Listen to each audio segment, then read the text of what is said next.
Viewers, இந்த கஸ்டமருக்கு அதுவும் இந்த காரில் இவ்வளோ கம்ப்ளைண்ட் வந்துருக்கூடாதுங்க. ஹார்ட்லி எவ்வளோ ஓடி இருக்குது? 12,500 கிலோமீட்டர் தான் ஓடி இருக்கு. இந்த வண்டியில் கஸ்டமருடைய கம்ப்ளைண்ட் என்னென்னு சொல்லிடுறேன் பாருங்கள். வண்டியில் செக்கிங் லைட் வருது, பேட்ரி வார்னிங் இண்டிகேஷன்ஸ் வருது, சில நேரம் ஆக்சிலேட்டர் பெடல் ரெஸ்பான்ஸ் பண்ண மாட்டேங்குது. இது மூணுமே ரேண்டமாக அக்கேஷனாக மாறி மாறி வந்துகிட்டே இருக்குது. இதுதான் கஸ்டமருடைய கம்ப்ளைண்ட்டு. இந்த ப்ராப்ளத்தை சால்வ் பண்ணுறதுக்கு நாம் எந்த டூலை யூஸ் பண்ண போகிறோம் அப்படின்னா, லான்ச் X431 Pro 3 அப்படிங்கிற டூலை தான் யூஸ் பண்ண போகிறோம். இந்த டூலை வச்சு ஸ்கேன் பண்ணி பார்க்கும்போது மொத்தம் 6 எரர் கோடு வருது. eSIMல 4 எரர் கோடு, ABSல ஒரு எரர் கோடு, இன்ஸ்ட்ருமெண்ட் டெஸ்ட்டில் ஒரு எரர் கோடு.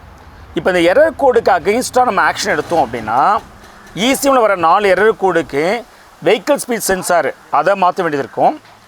தென் ஆல்டர்னேட்டர் அந்த சிஸ்டத்தை மாற்ற வேண்டியிருக்கும். பிறகு ஸ்டார்ட் அண்ட் ஸ்டாப் சிஸ்டம் இருக்குல்லே, அதையும் மாற்ற வேண்டியிருக்கும்.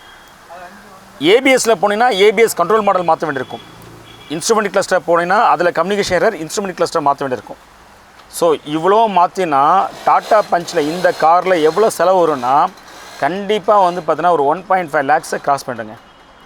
ஏன்னா eSIM, ஏபிஎஸ் கண்ட்ரோல் மாடல் மாற்றுறது, வெஹிக்கிள் ஸ்பீட் சென்சார் மாற்றுறது, then alternator system, start and stop, இதெல்லாம் வெரி வெரி வெரி எக்ஸ்பென்சிவ். அப்போது நீங்கள் கேட்குற கேள்வி புரியும். அப்போது ஸ்கேன் பண்ணுறது வேஸ்ட்டா சார்? அந்த எரர் கோடை வச்சுக்கிட்டு ஒன்றும் பண்ணக்கூடாதா, இல்லை எரர் கோடை வச்சுட்டு பண்ணுறது தப்பா அப்படின்னு கேட்கலாம். ஸ்கேன் பண்ணுறது ரைட்டு, எரர் கோடை நீங்கள் ரீட் பண்ணுறது கரெக்டு. ஆனால் ஒவ்வொரு எரர் கோடுக்கும் அகெயின்ஸ்டாக நீங்கள் ரியாக்ட் பண்ணக்கூடாது. அப்போ என்ன பண்ணணும் அப்படின்னா, இந்த எரர் கோடெலாம் எடுத்துக்கிட்டு கஸ்டமர்கிட்ட நீங்கள் இன்ட்ராக்ஷன் பண்ணணும். கஸ்டமர் நேராக நம்மக்கிட்ட தான் வராரா, இல்லை வேறு எங்கேயாச்சும் கேரேஜில் ட்ரை பண்ணிட்டு வராரா? கஸ்டமர் வேறு எங்கே கேரேஜும் ட்ரை பண்ணாமல் வந்தாருன்னா ப்ராப்ளத்தை டயக்னோஸ் பண்ணுறது கொஞ்சம் இல்லை, ரொம்பவே ஈஸி ரிலேட்டிவாக. ஆனால் கேரேஜ் டு கேரேஜ் போயிட்டு வந்துட்டார், ஒரு கேரேஜ் போயிட்டு வந்தால் கூட தட் வில் கிவ் மோர் சஸ்பீஷியஸு. நிறைய அவங்க ஏதாச்சும் அடிஷ்னல் ஒர்க் பண்ணியிருந்தாங்கன்னா உங்களால் இப்போ நான் சொல்லக்கூடிய அந்த எந்த ப்ரொஃபஷனல் பீப்புளும் அந்த இன்ஃபர் பண்ணுறதுக்கு அந்த டேட்டாவை ரிலையபிளாக எடுத்து பண்ண முடியாது.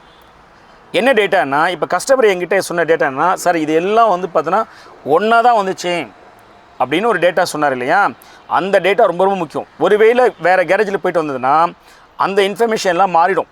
ஒருவேளை ஒரே டைமில் வந்ததுன்னு கஸ்டமர் சொன்னால் கூட அவர் அடிஷ்னலாக ஏதாச்சும் ஒன்று வந்து கைட்டியோ இல்லாட்டி மாற்றியோ இல்லை ஏதாவது செஞ்சு வச்சுருந்தேன்னா அது இன்னரெண்ட்டாக நிறைய விஷயங்கள் ட்ரபிள் ஷூட் பண்ணுறதுல நமக்கு தலைவலி ஏற்படுத்தும். சால்வ் பண்ணுறதுல ரொம்ப சேலஞ்ச் இருக்கும், இன்ஃபர் பண்ணுறதுல ரொம்ப ரொம்ப சேலஞ்சஸ். முடிவு எடுக்கிறதுல தைரியமாக 100% இதான் கான்ஃபிடென்ட் லெவலில் நம்ம போக முடியாது. ஏன்னா கஸ்டமர் சொன்ன இன்ஃபர்மேஷன் மட்டும்தான் ரிலையபிள். அவங்க இடத்துல என்ன பண்ணாங்கன்னு நமக்கு தெரியாது. நிறைய நேரம் கஸ்டமர் சொல்லுவார், சார் அவர் ஒன்றும் பண்ணலன்னு. ஏன்னா அந்த கேரேஜில் உள்ளவங்க அந்த இன்ஃபர்மேஷன் கொடுத்துருப்பாங்க. ஆனால் ஒவ்வொரு கேரேஜிலும் போயிட்டு வந்துச்சுன்னா கேரேஜுக்காரங்களே தெரியாமல் அந்த டெக்னீஷியன்ஸில் சில நேரம் வந்து பார்த்தோன்னா சில டிஃபெக்ட், சில மிஸ்டேக்ஸ் அவங்க இடத்துல நடக்குது வாய்ப்பு உண்டு. ஓகே, இப்போதைக்கு அந்த சப்ஜெக்டில் போகாமல் நம்ம இங்கே வந்துடுவோம். ஏன்னா கஸ்டமர் நேராக நம்மக்கிட்ட வந்திருந்தார். இப்போ கஸ்டமர் சொன்ன 3 கம்ப்ளைண்ட்டும் எரர் கூட 6 ஒரே நேரத்தில் வந்திருக்கு அப்படிங்கிற அந்த முடிவுக்கு வரும். சரியா? ஸோ அந்த டேட்டா வந்து நமக்கு ரிலையபிளாக இருக்கிறதுனால தைரியமாக அந்த டேட்டா வச்சுக்கிட்டு நம்ம இனிமேல் எதையும் நம்ம இன்ஃபர் பண்ண ஆரம்பிச்சிடலாம். அப்படி ஸ்கேன் பண்ணி பார்க்கும்போது 6 எரர் கோடு வருது. ஆனால் எல்லா கஸ்டமர் சொன்னது எல்லாம் ஒரே டைமில் வந்ததுன்றதுனால அப்போ 6 எரர் கோடுக்கும் நீங்கள் தனித்தனியாக ரியாக்ட் பண்ண வேண்டாம். 6 ப்ராப்ளத்தை சால்வ் பண்ண ரூட் காஸ் இருக்குன்னு அவசியம் இல்லை. அப்போ எல்லாத்துக்கும் காமனாக ஒரு ரூட் காஸ் இருக்கிறதுக்கு வாய்ப்பு இருக்குது. சரியா? அப்போ எல்லாத்துக்கும் 6க்கும் என்ன ரூட் காஸ் காமனாக இருக்கலாம் அப்படின்னு நம்ம ஒன்று பண்ணும்போது, இப்போ நீங்கள் ஒரு விஷயத்தை கவனித்து பாருங்கள். காமனாக பார்க்கும் போது ஆல்டர்னேட்டர் இஷ்யூன்னு சொல்லி காட்டுதா?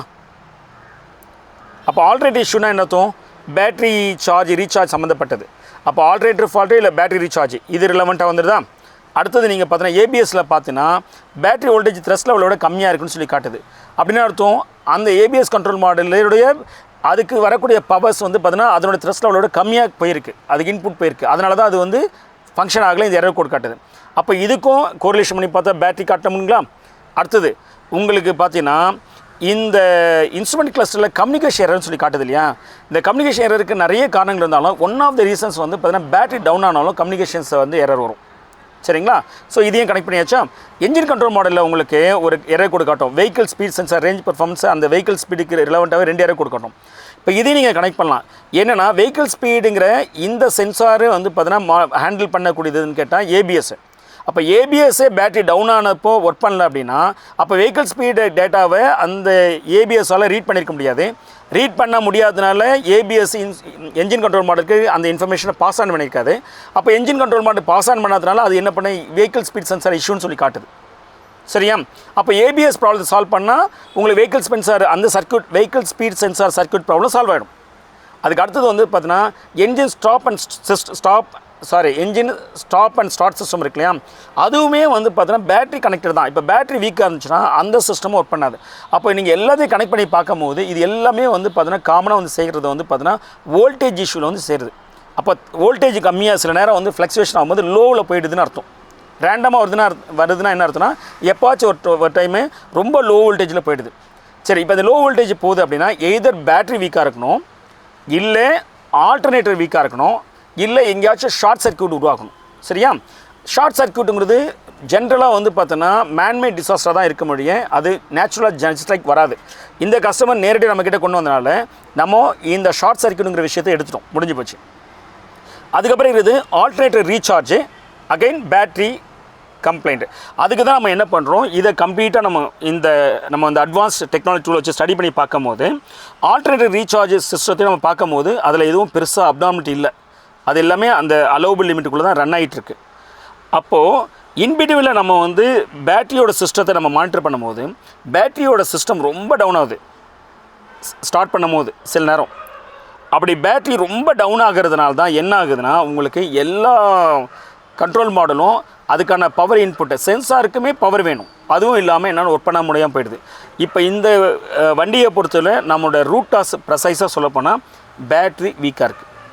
ஸோ இந்த பேட்டரியோட ப்ராப்ளத்தை நம்ம சால்வ் பண்ணினா என்டையர் ப்ராப்ளமும் சால்வ் ஆகிடும். ஒருவேளை நம்ம வந்து பார்த்தோன்னா இந்த மாதிரி ஒரு டெக்னாலஜி டூல் இல்லாமல் இந்த டெக்னாலஜி முழுசாக தெரியாமல் டயக்னோஸ் பண்ணினா ஆல்டர்னேட்டர் மாற்றிடுவாங்க, என்ஜின் கண்ட்ரோல் மாடலை மாற்றிடுவாங்க, ஏபிஎஸ் கண்ட்ரோல் மாடல் மாற்றுவாங்க, வெஹிக்கிள் ஸ்பீட் சென்சார் மாற்றுவாங்க, இன்ஸ்ட்ருமெண்ட் கிளஸ்டரை மாற்றுவாங்க. இவ்வளோலாம் மாற்றினா இமேஜின். சரிங்களா? ஸோ பணம் மட்டும் செலவாகாது, இந்த காரோடைய ஸ்டாக்கை சரியா அந்த ஒரிஜினாலிட்டி போயிடும். சரியா? ஸோ இப்போ தெரியுதா உங்களுக்கு, நீங்கள் ஸ்கேன் பண்ணி எரர் கோடுக்கு ரியாக்ட் பண்ணக்கூடாது. அந்த எரர் கோடெல்லாம் மேப் பண்ணி அதுக்கான ரூட் காஸ் என்ன அப்படிங்கிறத கண்டுபிடிக்கணும். அதுதான் வந்து பார்த்தோன்னா ஸ்கேன் பண்ணுறவங்களுக்கும் ப்ரொஃபஷனல் டயக்னோஸ்டிக் பீப்புளுக்கும் உள்ள டிஃப்ரென்ஸு. ஸ்கேன் பண்ணுறவர் ஸ்கேன் பண்ணிவிட்டு அந்த ஒவ்வொரு எரர் கோடுக்கும் ரியாக்ட் பண்ணுவார்.